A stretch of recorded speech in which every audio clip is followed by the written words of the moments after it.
Magluluto naman tayo ng garlic pepper beef ng Jollibee. Kumain kasi kami neto last week, tapos nabitin ako, ang konti na lang din kasi ng servings nila. Tapos nag-check ako sa YouTube ng mga ingredients, kaya nagluto na lang din ako. Inuna ko nga muna ilagay tong butter, tapos nag-fry na rin ako ng garlic. Kung wala pala kayong butter, pwede nyong gawing optional yung margarine. Sinet aside ko nga muna tong garlic, tapos isusunod ko na yung beef. Hindi na muna ako nagdagdag ng butter dito kasi nakita ko medyo marami pa.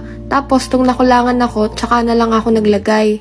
Ang gamit ko pala na beef dito ay yung breakfast steak na cut. Ito rin pala yung ginagamit na cut kapag gusto mong gumawa ng gyudon. Maganda rin kasi talaga yung ganitong cut dahil madali siyang maluto. Nakita nyo din naman kung gaano kanipis yung cut niya. Naglagay na nga din ako dito ng oyster sauce. Tinansya ko lang siya kung gaano kadami yung ilalagay ko. At syempre, hindi mawawala ang ating pepper. Dinamihan ko din talaga yung paglagay dyan dahil mahilig din talaga ako sa maanghang. At gusto ko yung may kick talaga. Parang ang plain lang kasi kapag wala yung anghang niya. Ground pepper nga din pala yung ginamit ko dyan.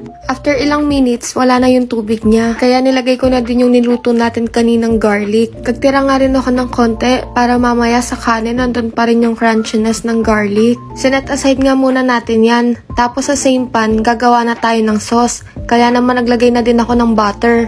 Sinunod ko na nga din ilagay tong harina. Kung wala pala kayong harina, pwede kayong gumamit ng cornstarch. Naglagay na nga din ako ng tubig dito. Depende na rin pala sa inyo yan kung gaano kalapot yung gusto nyo. Tapos pag nakita nyo okay na yung consistency niya, maglagay na tayo ng beef cube, soy sauce, at syempre, hindi mawawala ang mushroom.